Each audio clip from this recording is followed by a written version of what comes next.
voices. "That means the others are poisoned too." "What about the Kish Chandara?" Merritt said.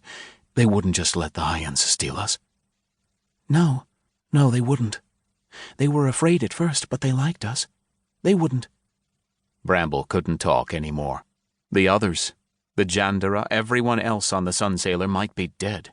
That was the only way she could see that this made sense.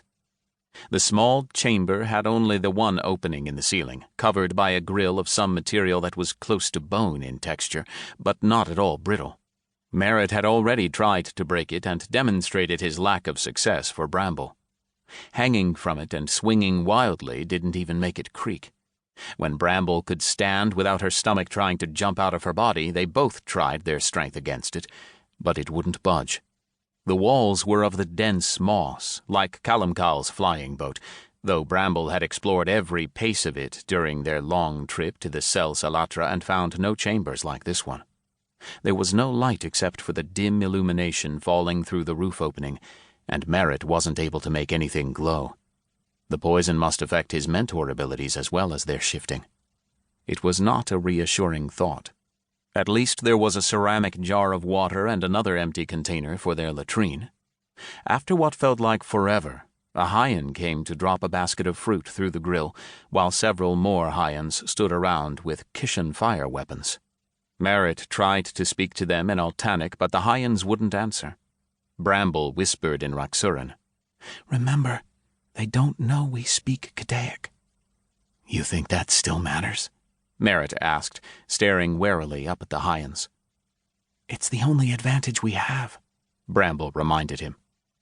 The fruit was dried, some kind of ground fruit they didn't recognize, but they forced themselves to eat it. They were Arbora Raksura, not Ariat, but they still needed meat to live. Bramble thought that would probably be the least of their problems. She asked Merritt, "How long does the fell poison last?" "It depends on how much they gave us." He hunched his shoulders uneasily. "They can always put more in the water and keep us like this indefinitely." Bramble hissed. They might die of that first, before they figured out why the Hyans wanted them. The wind rose high enough to make the boat tremble, then died away again. Bramble realized she hadn't been able to scent the sea since waking. The air wasn't fresh, and she and Merritt now smelled badly enough that it was obscuring more subtle odors, but she thought she could detect hints of greenery, which meant they were traveling over land, and had been for some time. "It's been days." She turned to Merritt, shocked by the realization. "Since they took us. Days." And no one had come flying after them. Her heart wanted to sink, and she refused to let it. "The others can't be dead. They can't be." Merritt admitted reluctantly, "Yes, several days, maybe more. I remember being given water. I'm sure someone picked me up and carried me at some point. I don't think we were put in this cage until they decided to let us wake up." She frowned. "Why didn't you tell me?" As her nausea faded, her brain was starting to work again, and she knew she needed as much information as possible. He shook his head. "What's the point? It's my fault we're here. I should have seen this." His voice trembled and he buried his face in his hands. "My scrying was useless.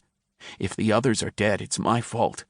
Bramble had to nip that bud right now. She made her voice hard and as queen-like as it was possible for a short round Arbora hunter to sound. "Merritt, we don't have the luxury for things to be anybody's fault. We have to be ready to act." Merritt lifted his head and glared at her, which was the result Bramble had been going for. Then a door must have opened somewhere, because Bramble suddenly caught a confusing blend of new scents. Voices and steps sounded near, getting closer. She leapt to her feet, her shoulder slamming into Merritt's as he did the same. They stood under the grill near the dim shaft of light from above. "It's Dellin," he whispered harshly. Bramble caught Dellin's scent and drew it in. There was something sour in his sweat, not unlike the fell poison. But if he was here, the others must be too. "They're coming to rescue us," she thought, her heart pounding. She couldn't catch any hint of Raksura, but it might just be lost in her and Merritt's too strong unwashed musk.